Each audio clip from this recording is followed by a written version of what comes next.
Direktur Jenderal Pencegahan dan Pengendalian Penyakit Ahmad Yuryanto mengatakan bahwa saat ini pemerintah Indonesia telah menjalin komunikasi secara intens dengan sejumlah produsen vaksin COVID-19 di 3 negara, yakni Tiongkok, London, dan Swiss. Bahkan, tim gabungan dari KL terkait telah dikirim ke 3 negara tersebut. Ini disampaikan dalam temu media update persiapan vaksin COVID-19 di Indonesia yang digelar secara daring dan luring pada Senin 19 Oktober di Kementerian Kesehatan Jakarta.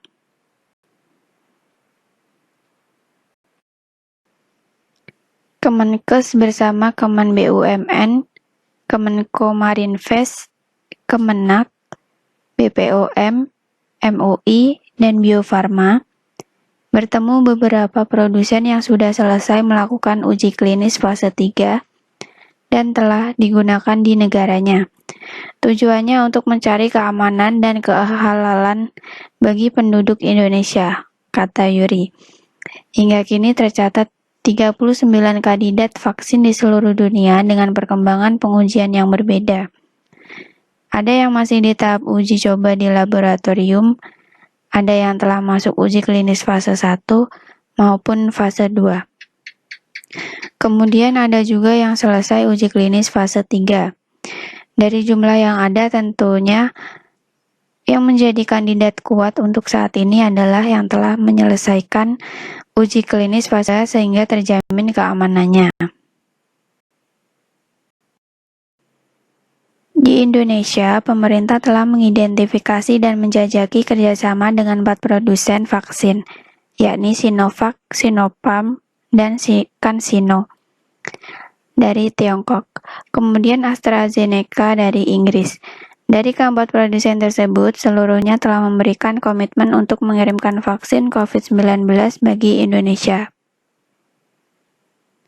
Untuk AstraZeneca, dari hasil kunjungan Indonesia ke Inggris dan Swiss, didapati komitmen bahwa mereka sanggup memberikan sebanyak 100 juta dosis vaksin, yang rencananya akan mulai diberikan secara bertahap terhitung mulai Maret 2021.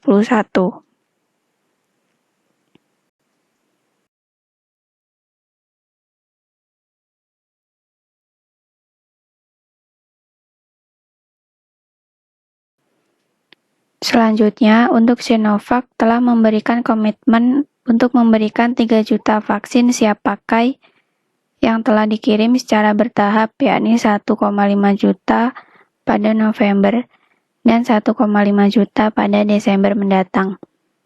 Dengan pemberian dual UC, apabila satu orang diberikan 2 kali suntikan, maka jumlah tersebut dapat digunakan untuk 1,5 juta orang.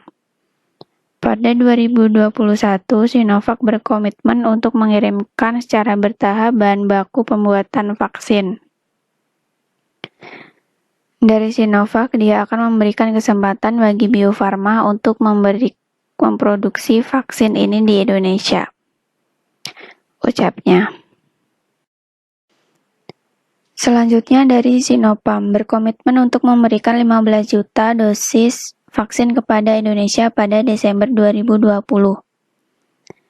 Dengan pemberian 2 kali vaksinasi, maka jumlah tersebut bisa diberikan untuk 7,5 juta orang.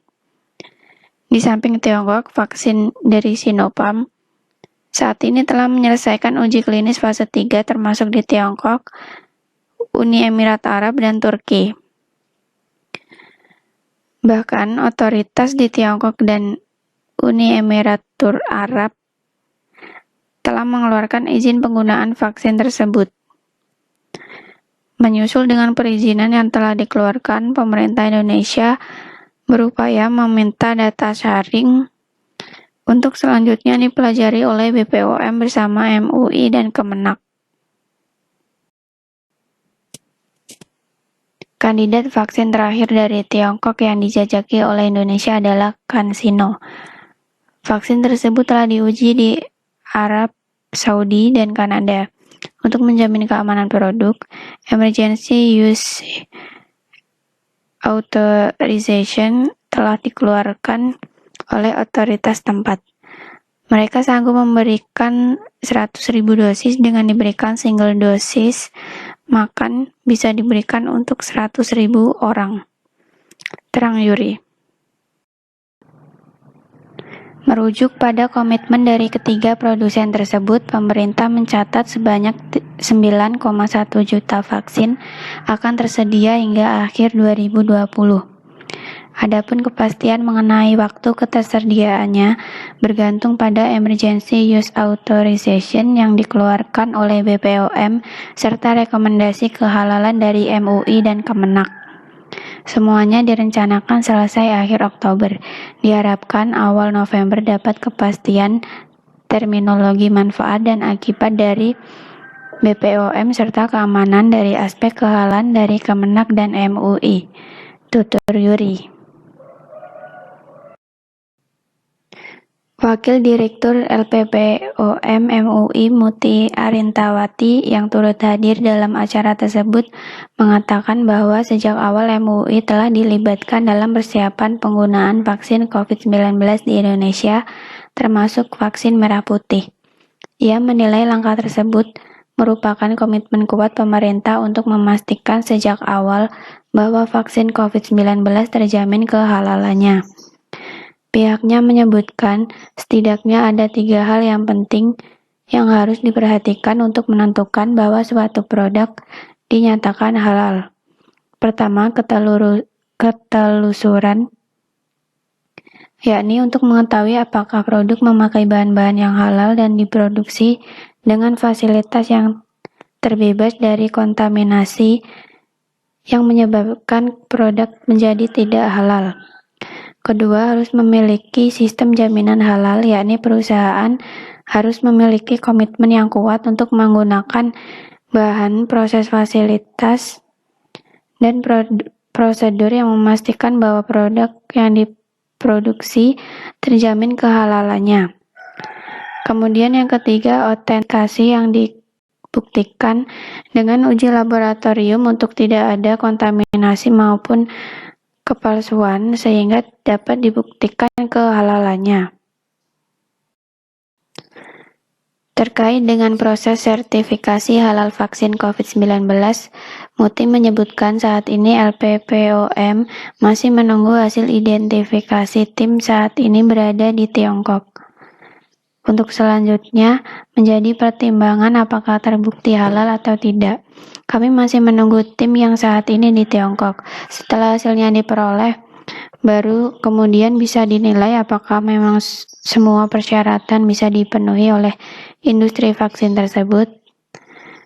Dengan jumlah pertimbangan dan persyaratan yang harus dipenuhi oleh produsen vaksin, maka keluarnya EUA dari BPOM dan sertifikat halal dari MUI dan Kemenak menandai bahwa produk tersebut dipastikan aman dari segi kehalalan serta dapat menimbulkan dampak buruk bagi kesehatan.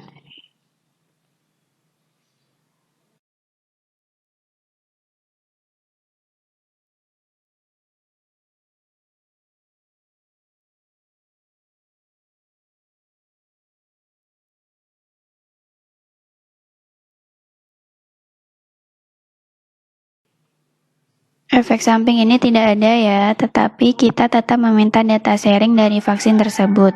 Kita juga telah membentuk tim untuk melakukan evaluasi dari pasca vaksinasi. Ini sudah menjadi SOP global, kata Yuri.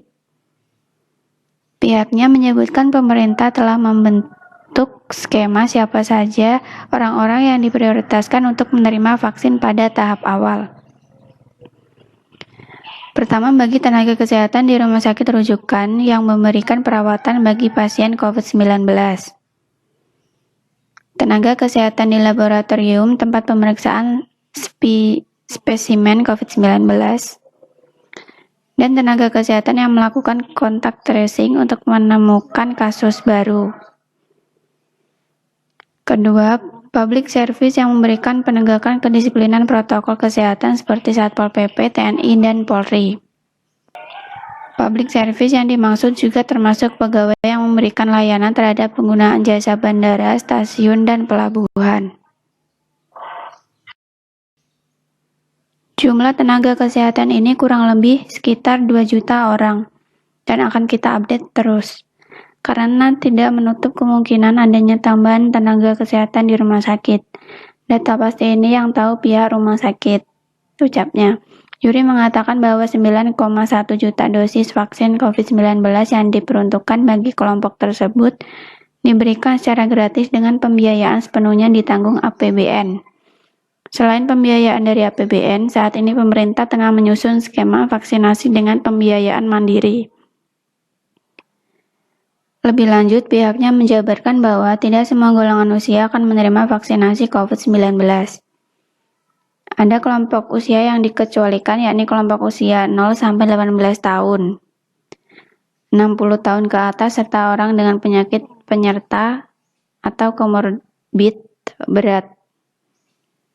Hal ini mengacu pada uji klinis fase 3 yang dilakukan oleh Sinovac dan CanSino bahwa vaksinasi hanya diberikan untuk kelompok usia 18-59 tahun. Kami tidak memiliki uji klinis pada usia 0-18 tahun maupun usia 60 tahun ke atas, sehingga belum akan diberikan vaksinasi pada kelompok tersebut. Tapi bukan berarti kita abaikan.